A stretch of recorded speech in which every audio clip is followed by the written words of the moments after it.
Hello and welcome to Press TV's debate. I'm Marzia Hashimi. Thanks so much for being with us. $715 billion is what U.S. President Joe Biden wants for the Pentagon out of the $753 billion he has requested for the 2022 fiscal year for military spending. Now, this is an increase over the Trump administration's expenditure on the American military. The U.S. already spends more on its military than the next 10 countries combined. Washington calls the department which deals with the military as the Defense Department, but it appears the U.S. is spending billions, not on actual defense, which would be at home or near home, but on total offense. The question is, why? Stay with me as we take a look at this in this debate. I'd like to welcome our correspondent out of Washington, D.C., Colin Campbell, and our next guest out of Iowa, Brian Terrell, who's a peace activist and political commentator. Thank you both for being with us. Well, Colin, let's start off with you, and let's talk about his requests and what exactly it means. Well, it means that he wants to raise the defense spending by about 2%. This is definitely more than the previous administration, at a time when many people believe there should be more money spent on domestic issues, such as education, such as health, especially amid a pandemic, many other issues that Americans are facing. But the Biden administration and the president believes that this defense spending is necessary in order to signal a message to China, which he believes is one of the nation's top adversaries when it comes to technology and defense. What this would do, though, if this budget were to pass, is to spend more on defense than the next 12 nations combined. It was previously 10, but I believe with this measure, this 2% increase, it would put that number at the next 12 nations combined. And he's raising some ire from some of his Democratic colleagues who are a little bit more left in the party. One of them, the head of the budget committee, and that would be Bernie Sanders, a former presidential candidate, who believes that this is a gross overstep in military spending. He believes that the administration should be looking at the adjustments and the overspending of the military in order to find those specific cuts and to save money. At the same time, however, we have to remember that we're dealing with a president who views himself as a little bit more of a centrist, or at least he wants to come across that way. And his Republicans on the other side of the aisle believe that with inflationary considerations in mind, this would be very stagnant as far as the proposal is concerned, meaning Republicans would like the president to propose more money for defense spending. So he has to walk this line in between those who are in his party, who are a little bit more left-leaning, who say that this is too much, and then those on the other side of the aisle who say that it's too little. And so he will need Republican support to pass this unless he's able to ram it through. But of course, there are those who believe that within the Democratic Party, this could be very divisive when looking at the amount of money that's being spent and what it's being spent on. All right, thanks so much, Colin. Let me cross over to Brian. Brian, Biden ran on the campaign of ending forever wars. What do you think that he meant by that? And do you think that Washington really wants to end its wars, for example, in Iraq and Afghanistan during this current administration? I'm afraid not. I think we're seeing a different rhetoric now, but not much difference. In fact, it's really we're an increase in spending. The United States, as Joe Biden said, if we don't get going, China is going to eat our lunch. But at present, the United States has 800 bases outside the United States in 70 different countries. China has one base in Djibouti outside of its borders. The provocations are coming from the United States. It's not China that's having military exercises in the ocean off its waters. It's the United States that, with South Korea, is having exercises within in the South China Sea. So this is really, as we're seeing with the war in Yemen and Afghanistan, is the Biden administration wants to talk differently about this. But we are a country that has one of our major exports now is weapons being sent to other countries, not to mention the weapons produced for ourselves. Right. And we don't produce anything. We don't make our shoes. We don't make our ballpoint pens. All this stuff comes from China, and it's because we have a wartime economy that we're dependent on this. And if war spending stopped, or slowed down, or even decreased, or even stopped increasing at the levels that even Biden's approving, our economy is really going to suffer because we've become just dependent on war. Stay with me, Brian. Let me introduce our next guest, Ian Williams, Senior Analyst, Foreign Policy in Focus out of New York. Ian, good to have you with us. In your perspective, does the U.S. want to become even more militaristic? And is this the reason Biden wants to increase the Pentagon's budget even more? Or exactly why would this country need to spend even more money than, as our correspondent said, the next 12 nations combined? I think there's a whole complex of reasons, and some of them are built into the country's infrastructure, political infrastructure. Lobbying always works. So you have huge lobbies that want to build weapons because they make money out of building weapons. You have progressive people who say, we don't really want to build weapons as a principle, but you make sure that aircraft carrier is built in my district. It's sort of Keynes by Cannon. You know, they're pumping money into the local economies with weapons because, as your previous guest pointed out, the US has stopped making things that people want to buy mostly, except for the weapons.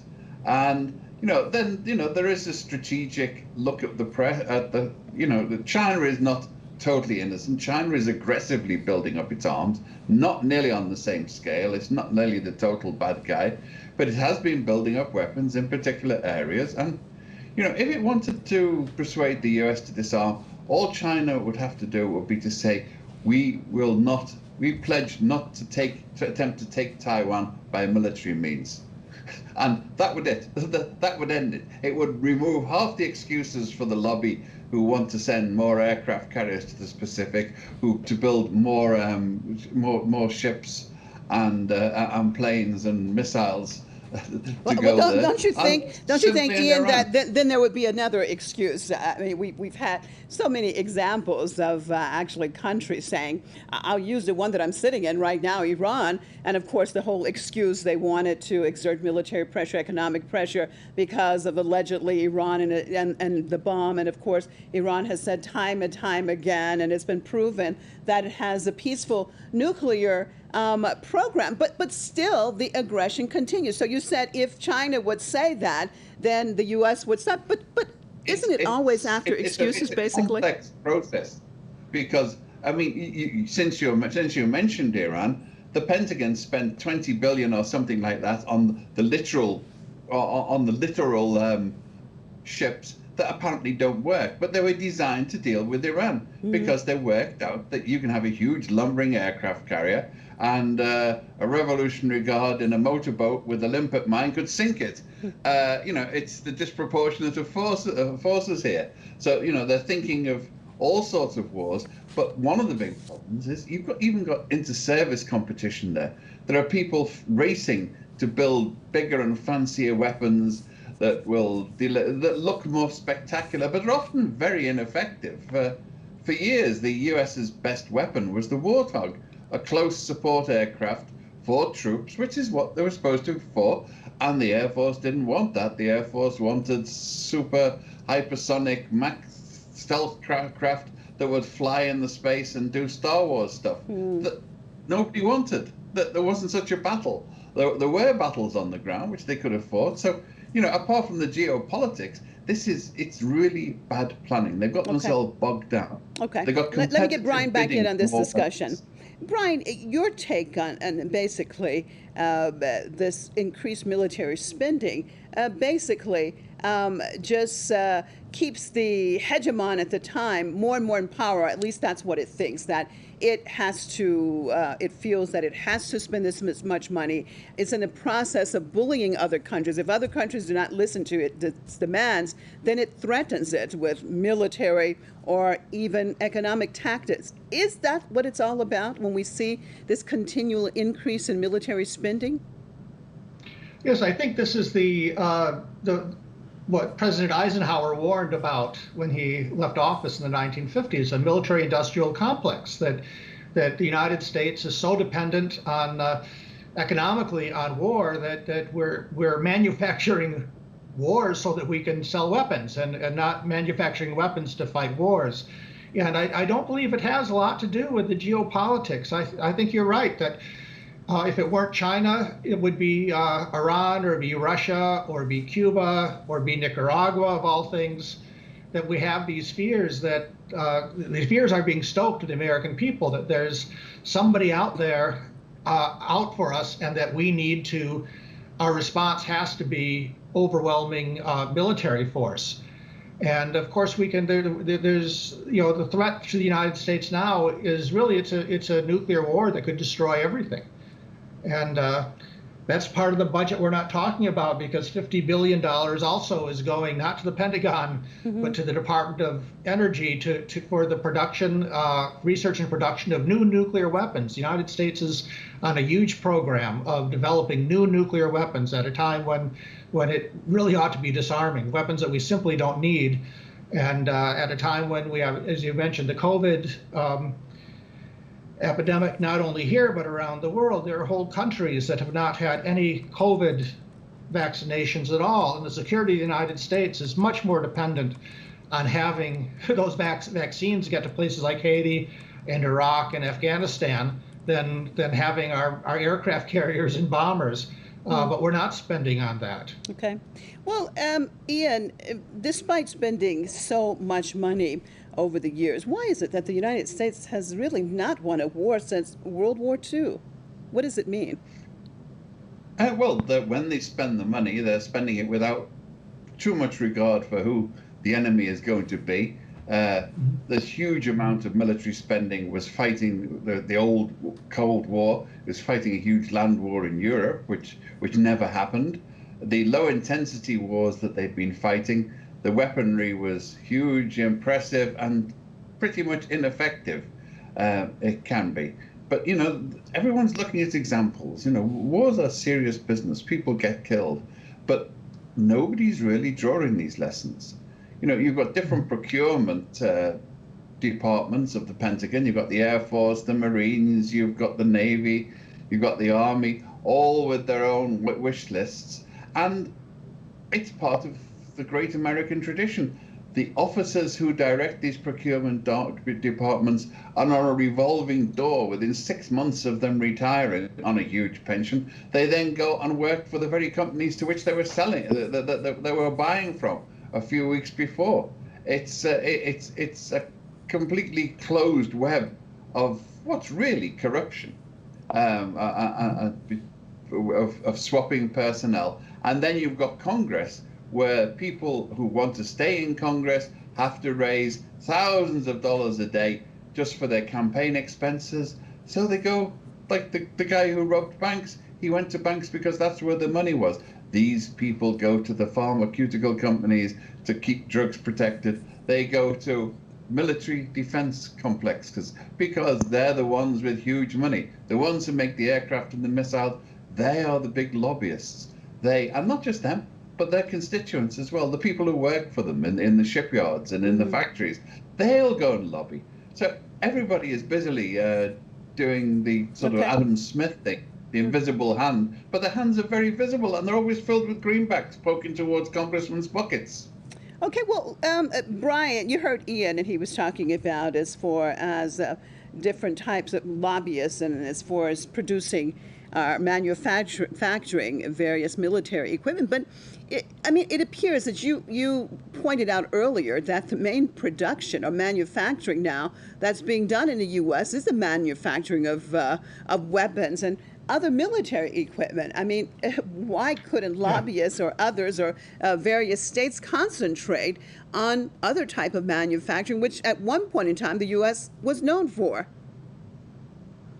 Because that's what that's where the investments are. You know, the when President Biden a few weeks ago spoke about stopping the support for the Saudi war in Yemen, the CEO of Raytheon, one of the biggest war profiteers, told his stockholders, don't worry, peace is not going to break out anytime soon, and the Middle East is going to continue to be an area of growth for us. So this is, it's one of the terrible things that you asked the question about these wars that aren't won. And I'm afraid that they're not intended to be won. They're intended to be maintained. They're intended to be permanent. Or else if one fades out just for out of exhaustion, another one gets picked up immediately after, because there's such incentive to keep these wars going. And it's one of the horrible things about this too is that the Department of Defense of the United States has been rated one of the #1 users of fossil fuel and producers of greenhouse emissions. At a time when all this technology and all this money, we don't have any problems, I don't believe, that cannot be solved. But we're not going to solve any of the world's problems, any of the United States problems, when more than $715 billion is going to the military. We can just, we're not going to be a healthy society. We're not going to educate our children. We're not going to have usable infrastructure. We're on a downward spiral, and a few people are getting richer and richer. But this just has to stop. Well, Ian, based on what Brian just said, I want your take too. I mean, your take on all this, because why does Washington continue to bait other countries into military conflicts, such as what is going on right now with China? American ships are in the South China Sea. I mean, does it want war when it hasn't been very successful in winning wars? Now, Brian said basically the goal is just to keep the wars going. Do you agree with that? Or what exactly is going on here? Look, if you're going to be a cynic, you could describe the Cold War as the greatest economic expansion plan in human history. They managed to get all of the expansionary facts that you get from a real war without the destruction on themselves that it entails. They've taxed people, they've pumped huge amounts of money into the economy, and until Reagan came along and stopped workers getting proper rises, it actually benefited lots of people. People were thinking back then to the 30s and hunger and when factories were idle. Factories weren't idle because they were busy making helicopters and planes and rockets, and it kept everybody busy. It meant that people will go. And this time there's a mentality, it comes again. Not only are the lobbyists always right, but the defense lobby. There hasn't been a defense budget that's been turned down by either side. It's increased every single year. And you have to put this in the context of this is a society where you can rally the voters and the congressmen against spending on a single-payer healthcare system, because that's obviously outrageous. It would actually be much cheaper. But no, that's unthinkable. But any addition to the defense budget is patriotic, and any attempt to diminish the budget or stop the budget expanding is a patriotic sellout to the unspecified enemy, whoever it is, that everybody falls for. So you have this perfect political machine for delivering money to the arms manufacturers. The problem is sometimes it does spill over into a war, and then they're not very good at it, as we've seen. Okay. The Middle East is filled with America's failed wars. Vietnam, I think a lot of Americans think that they won the Vietnam War because it's been wiped out of history, in a sense. They think they won the Iraq War when they're about to leave with their tail between their legs. Okay, let me get Brian back in. Sorry, Ian, I'm just about out of time. But Brian, I mean, according to the Social Progress Index, which ranks countries by the quality of life, the U.S. is rated 28. Now, why would a country which is supposed to be #1, the superpower in the world, but deteriorating rapidly, not concentrate more on its citizens and their overall quality of life, instead of focusing so much on these bombs and nukes and other military equipment? And why, in your perspective, has the American people not risen up against this? Oh, that last question, that's really strikes to the heart, and I wish I knew why, because rising up against this has been my life goal for 40 years, and just found little pockets of it here and there that are encouraging, but there needs to be, there really needs to be a revolutionary change here, and I think the kind of changes that we need to make are just that, revolutionary. We've seen the disappointment now that many people have in the Biden administration, who are hoping that they'd see a turnaround, when really the choice is how much is the military budget going to increase? How much are we going to rob the treasury of the people all the more to feed the military-industrial weapons complex? It's not a matter of whether we're going to do that or not. We don't have our political mechanisms don't allow us, Okay. as mentioned, the power of the lobbyists. We don't have anything against that now. So, All right, and on that note, I appreciate both of you being with us. We're out of time. Peace activist and political commentator Brian Terrell out of Iowa, and senior analyst foreign policy in Focus, Ian Williams out of New York. And as always, viewers, we appreciate you being with us on this debate, and I hope to see you right here, same time, same place tomorrow. I'm Marzia Hashimi. Bye for now.